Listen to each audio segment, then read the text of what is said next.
ఓం శ్రీ గురుభ్యో నమః. ఓం ఘం గణపతే నమః. ఓం భం భైరవాయ నమః.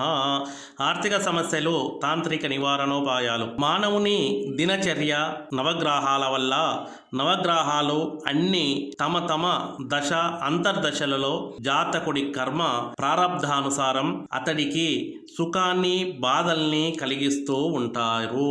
మానవుని కర్మ ఫలాలని అనుభవింపజేసేది నవగ్రహాలు.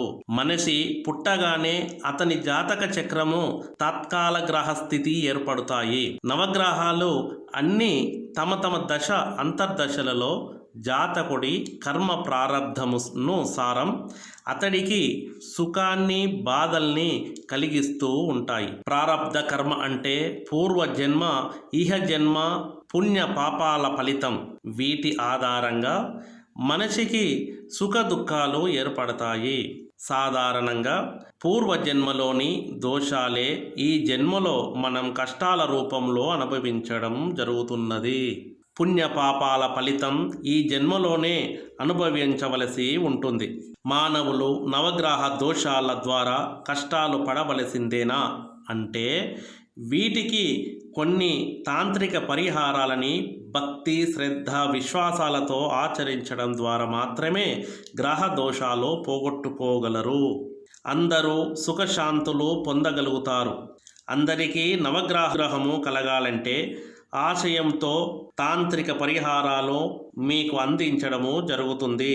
నవగ్రహ శాంతులు: ఒక చిన్న మట్టి కుండ తీసుకొని అందులో కొంత జిల్లెడు మొక్క, ఉత్తరేణి, ఉమ్మెంత నల్లది, మర్రిపాలు, రావి వేరు, జమ్మి, మామిడి, మేడి ఆకులు, బర్రెపాలు, బర్రె నెయ్యి, బర్రె మజ్జిగ, గోమూత్రము అన్నీ కలిపి చిన్న కుండలో వేయాలి.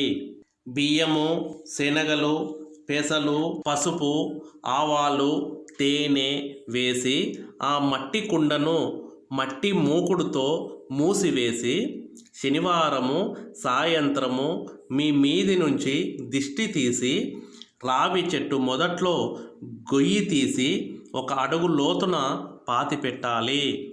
ఇంటికి వచ్చి స్నానం చేసి ఆవు నేతితో దేవుని దగ్గర దీపము వెలిగించి ఒక మంత్రము జపించాలి. అది ఏది అనగా ఇలా ఉంటుంది: ఓం నమో భాస్కరాయ మమ సర్వగ్రహాణం పీడనాశనం కురు స్వహ. ఇలా 108 సార్లు జపించిన తర్వాత బాధితుడి గ్రహాల బాగా లేకుండా ఆ రోజు నుంచి గ్రహశాంతి జరిగి సర్వగ్రహ అరిష్టాలను నుంచి తొలగించే తాంత్రిక పరిహారము. ఈ పరిహారము వారి ఇంట్లోనే చేసుకోవచ్చు. కాబట్టి ఇట్టి అనుభవ శాంతుల వల్ల మీరు కూడా గ్రహాల వల్ల శాంతులను చేసుకోవచ్చు. దారిద్రము కూడా వైదొలుగుతుంది. ఈ తాంత్రిక క్రియ చేసిన వ్యక్తికి జీవితాంతం గ్రహాల బాధ అంటూ ఉండదు. స్వస్తి. ఓం శాంతి. ఓం శ్రీ గురుభ్యో నమః. హరి ఓం తత్సత్.